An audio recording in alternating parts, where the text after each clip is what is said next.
এই সমাজে কেউ কাউকে চিনতই না, আর কথাই দিত না। আর আজ যদি আমাদের অরণ্য মোটা মাইনের চাকরি না করতো, তাহলে ওই কোটিপতি অভিনব সরকার কখনো তার বোনের সাথে বিয়ে মেনে নিত না। আর কি হতে কি হলো সে খবরটা রাখা তোমার কোনো দরকার নেই। বাবু বিয়েটা যে হয়েছে এইটাই যথেষ্ট। তুমি আবার খুশি হয়েছো তো? আমার কিছু তো আফসোস হচ্ছে, অত বড় উন্নত টাকার টাকা এই হিরের কোনো সন্ধান পেয়েও কিছু করতে পারলো না। এবার তুমি এটা লিস্ট বানিয়ে বসে পড়ো বন্ধা। আমার মনে মনে লিস্ট করা আছে। তাহলে বলছি শুনো, সবচেয়ে বড় সাইজের একটা এলইডি টিভি, সবচেয়ে নামি কোম্পানির একটা বড় ফ্রিজ, আলনা, আলমারি, ড্রেসিং টেবিল, এর সাথে একটা চার চাকা দিলেই হবে। বেশ বেশ বেশ বেশ, থামো থামো থামো থামো বাবু, থামো থামো।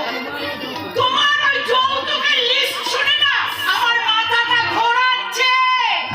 মাথা ঘোরাচ্ছে মানে? বলি তোমার ভাই যে কলঙ্কটা পাবে সেই কলঙ্ক দিয়ে তোমার ভাই তো তার বউকে নিয়ে শোবে। বলে তাতে তোমার কি লাভ হবে শুনে? নাকি সেই নতুন কলঙ্কে তোমার এই বউকে নিয়ে একটু গড়াগড়ি তোমার সাজাইতে রেখে? এই চুপ চুপ চুপ, আজকাল দেখছি তোমার মুখে কিছু রাখা হয় না। আরে, খেয়াল আছে তো? হ্যাঁ হ্যাঁ, আমার সে খেয়াল আছে বাবু, সে খেয়াল আছে। সেই জন্যই তো অরণ্যে ওই বিয়ের দিন যেসব লিস্টগুলো করেছো, এবার সেই লিস্টগুলো তুমি নিজে কেনার চেষ্টা করো। কেন কেন ওসব যত খবর আমি কিনতে যাবো কেন? পরে তোমার বোনের বিয়েতে তোমাকে যৌতুক হিসেবে, দাদা হিসেবে তোমাকে যৌতুকগুলো দিতে হবে না, তাই ওইগুলো তুমি কিনে ফেলো। ওই অরণ্যের বিয়েতে যা যা তুমি যৌতুক হিসাবে লিস্ট করেছো সেই যৌতুকগুলো সব যা ওই জবার বিয়ের জন্য কেনা চাই। ওরে বাবা, আমাকে আবার তো সব যৌতুক দিতে হবে? হ্যাঁ দিতে হবে। যৌতুক যখন তুমি কিনে দিতে পারবে না, তখন অপরের যৌতুক দিতে তোমার লজ্জাও করছে না, তাই না? তাই আজ আমি তোমাকে পরিষ্কার জানিয়ে দিচ্ছি, শোনো, অরণ্যের বিয়েতে যা যা যৌতুক তুমি ঘরে তুলবে সেই যৌতুক ওই জবার বিয়ের জন্য সেই যৌতুক তোমাকে কিনে রাখতে হবে। আচ্ছা তোমরা কি বলো তো বৌদি?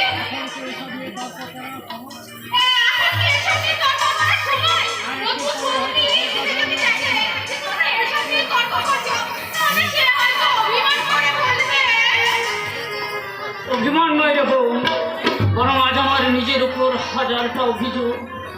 আজ আমি ভীরু, কাপুরুষ, দুর্বল। আমি আমার ভালোবাসাকে রক্ষা করতে পারিনি।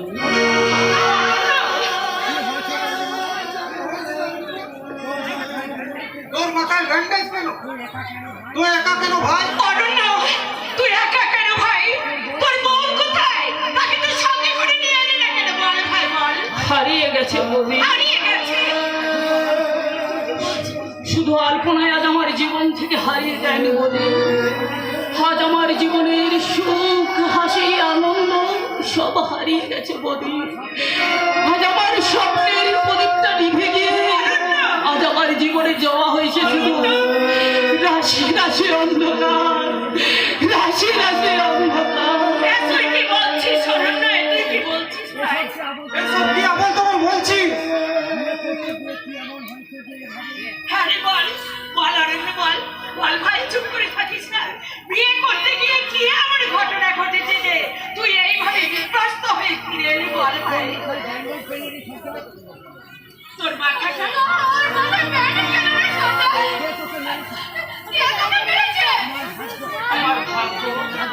আমার ভাগ্যের কাছে মার খেয়ে আজ আমার মন প্রাণ যে পঙ্গু হয়ে গেছে রে জবা। আজ আমার ভালোবাসা ক্ষত বিক্ষত রক্তাক্ত। অরণ্য, কি হয়েছে ভাই? চুপ করে থাকিস না। তুই আমাকে খুলে বল না ভাই, তুই আমাকে খুলে বল না কি হয়েছে। তবে কি জীবন থেকে দাদা তোর জীবন থেকে হারিয়ে গেছে। না দাদা না, বিয়ের কাজ বিয়ের কাজ যখন ছিল তখন সে কোথা থেকে ছুটে গেল আলপনা দাদার সাথে পুরনো শত্রুতার হিসাব দিতে আমার মনের মানুষ আলপনাকে কিডন্যাপ করে নিয়ে গেছে দাদা।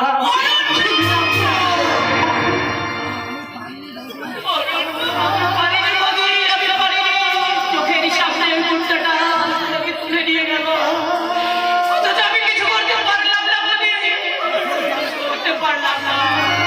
সেই যন্ত্রণায় যে আমাকে আজ একেবারে শেষ করে দিচ্ছে বলি, একেবারে শেষ করে দিচ্ছে।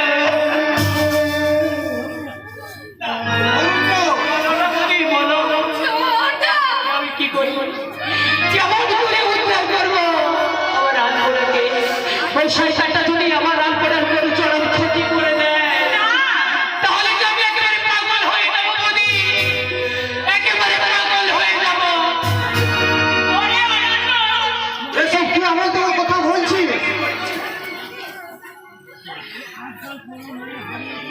আজকাল কোনো মেয়ে হারিয়ে গেলে আর ফিরে পাওয়া যায় না।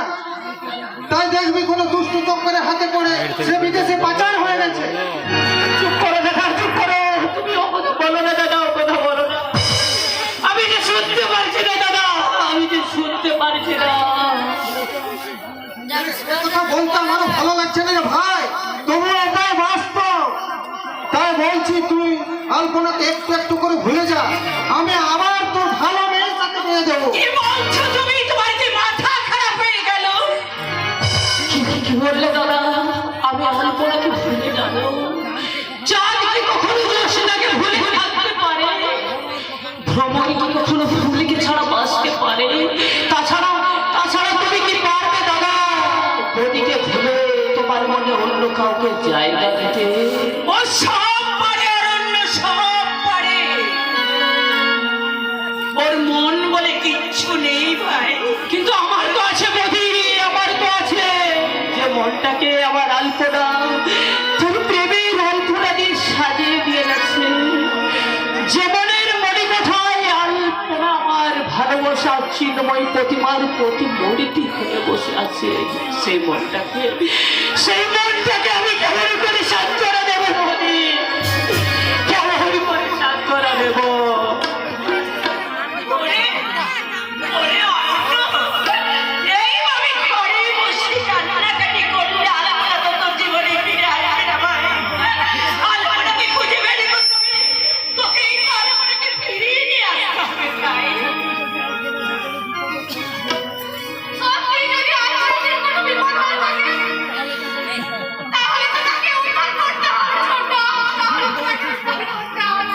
ঠিক বলেছিস তোরা।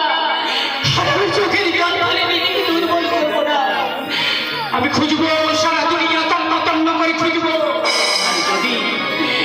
যদি আমি আমার আল্লাহকে ফিরে পাই পাবি, তাহলে আমি তোমার কাছে আসবো। আর যদি আমি আমার আল্লাহকে ফিরে না পাই পাবি, তাহলে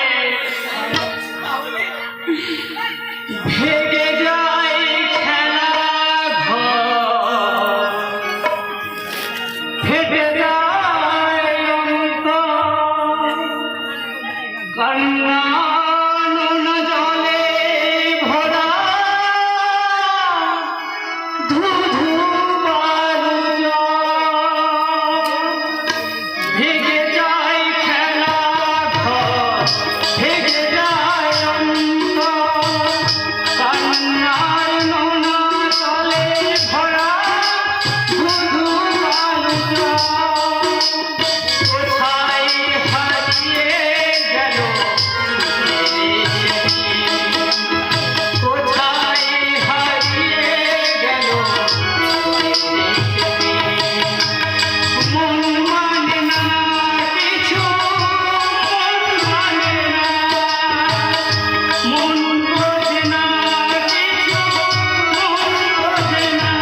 ভিক্ষা চেয়েছিল, কিন্তু তো দাদা তা দেয়নি।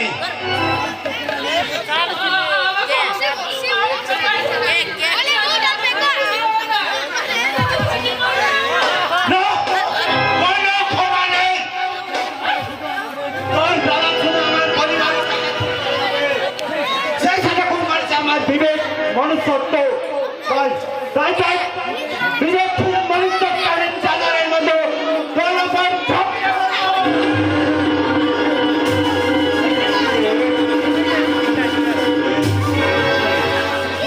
কি করছি? একটা মেয়ের চরিত্রটাকে নোংরা করতে গিয়ে যে আমি নিজের চরিত্রটাকে নোংরা করছি। না না রুদ্র, না না, এ হয় না রুদ্র, এ হয় না। কি হলো?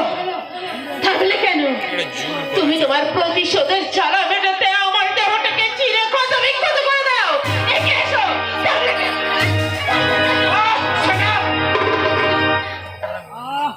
কি হয়েছে? আমি জেল ভাঙা খুনে আসামি হতে পারি, লেকিন চরিত্রহীন লম্পট নই যে তোর শরীরটাকে নিয়ে কামড়া কামড়ি করবো। কি করবে আমাকে নিয়ে? যতদিন আমি বেঁচে থাকবো তোকে এখানে বন্ধ করে রাখবো। তুমি যদি 100 বছর বাঁচো তাহলে আমাকে 100 বছরই তোমার কাছে থাকতে হবে। আসলে তুই হয়তো জানিস না আমি একজন জেল ভাঙা খুনের আসামি। ওই পুলিশ, পুলিশ আমাকে হান্না হয়ে খুঁজে বেড়াচ্ছে। পুলিশ যেতে এবার লাগার পর ওখানে ধর। আর যতদিন না আমার জীবনের প্রতিটা প্রতিশোধ নিতে পারছি ততদিন আমার জীবনে বেঁচে থাকা খুব প্রয়োজন। তাই যদি 100 বছর বেঁচে থাকে তোকে এখানে 100 বছর বন্দি করে রাখবে। কিছুতেই না। তোমার জীবন বাঁচাতে আমি আমার জীবনটা কিছুতেই বিপন্ন করতে পারবো না। তাই আজ এক্ষুনি এই মুহূর্তে এখান থেকে আমি পালাবো। পালাবো বললে তো পালানো যায় না। তাহলে বলে দে এখান থেকে তোর লাশ বেরোবে। লেকিন তুই নয়। আমি পালাবো। যে কোনো উপায়ে আমি পালাবো। আর তার জন্য প্রয়োজন তোমার লাশের উপর দিয়ে ওদের কিন্তু গুলি ভরা আছে। আমি জানি এটা গুলি করা আছে।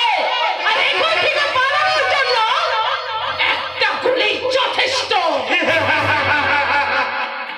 এই ভদ্রকে তুই ভয় দেখাচ্ছিস যে রুদ্র প্রতিটা মুহূর্ত মৃত্যুর সাথে লড়াই করে চলেছে। সে রুদ্রকে দেখাচ্ছিস তুই মৃত্যুর ভয়। চালা বলি, চালা,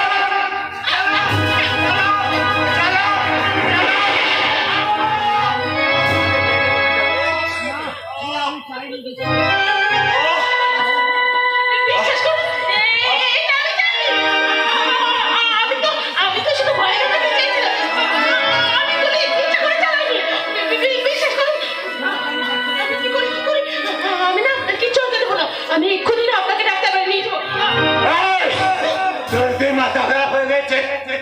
ও ডাক্তারের কাছে গেলে হয়তো পুলিশ আমাকে ধরে ফেলবে। সরি বাবা, ওই গুলিটা লেগেছে। ওই গুলিটা যদি না বার করি তাহলে যে আপনার ভীষণ ভীষণ ক্ষতি হতে পারে। আমার প্রতি যদি তোর একটু করুণা থাকে তাহলে চাকুটা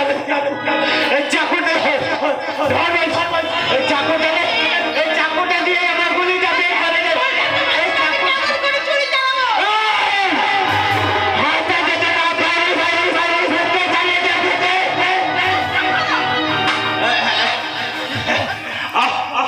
ও ঈশ্বর, তুমি আমায় শক্তি দাও ঠাকুর, তুমি আমায় শক্তি দাও।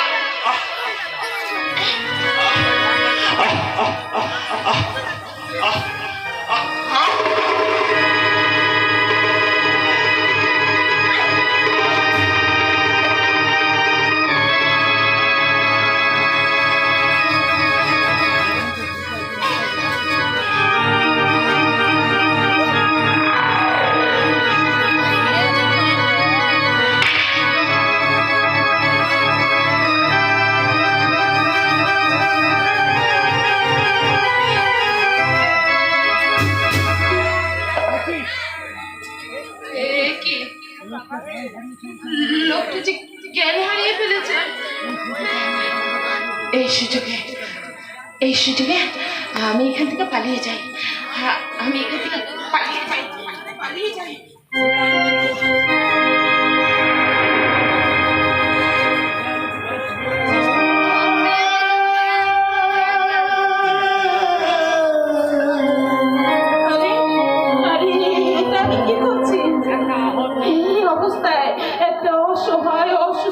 মানুষকে এইভাবে ফেলে রেখে আমি পালিয়ে যাচ্ছি।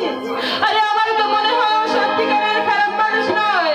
ও যদি সত্যিকারের একটা খারাপ মানুষ হতো তাহলে এখানে তুলে এনে ও আমার চরম সর্বনাশ করতে পারতো, কিন্তু না, ও তো আমার কোনো ক্ষতি করেনি, তাই আমি ওর কোনো ক্ষতি হতে দেব না।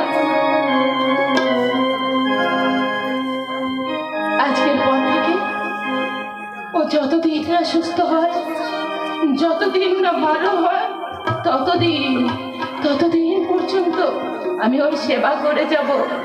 এই জায়গা থেকে ওকে আমি সেবা, যত্ন, শুশ্রূষা একেবারে সারিয়ে তুলবো।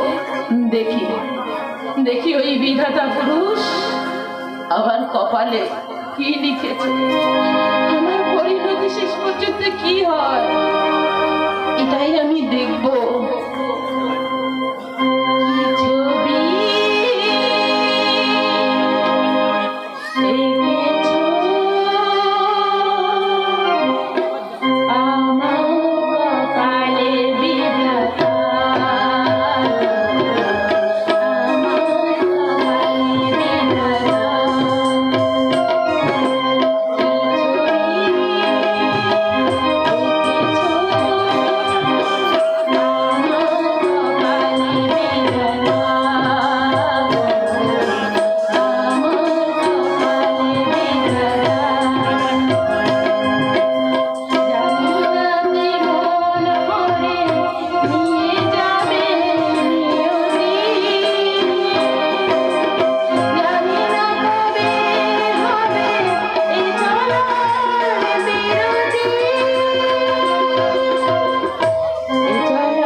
তোমরা আমায় একটা পুতুল দেবে?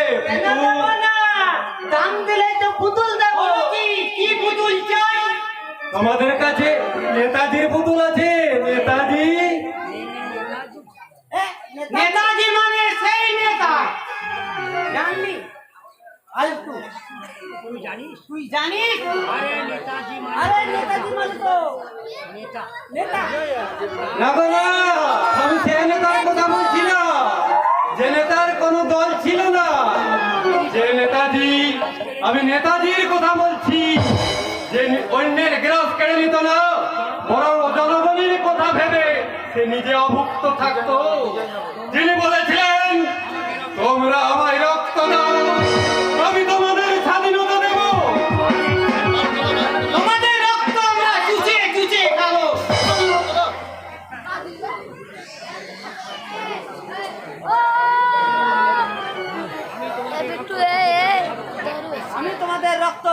চুষে খাবো। এই এই এই এই গান্ধীজি পুতুল আছে গান্ধীজি কোন গান্ধে? রাহুল গান্ধে? না না না, একদম প্রিয়ঙ্কা গান্ধী। আরে আরে শোনো ওই রাহুল গান্ধী বা প্রিয়ঙ্কা গান্ধীর কথা আমি বলছি না আমরা সেই মহাত্মা গান্ধীর কথা বলছি আরে দূর বাবা, এমন তো নাম বলো না যে বাপের জন্ম শুনিনি। সে কি গো তোমরা নেতাজিকে চেনো না গান্ধীজিকে চেনো না তোমরা কি মঙ্গল গ্রহে বাস করো নাকি না, না, না, না, আমরা মঙ্গল পড়াই থাকি। তা তোমাদের নাম কি বাছারা তোমরা থাকো কোথায় আমরা অমুক গ্রামে অমুক পাড়ায় থাকি। আমার নাম অমুক চন্দ্র অমুক। এবার কেমন নাম তোমাদের সবই মুখ নাম গ্রাম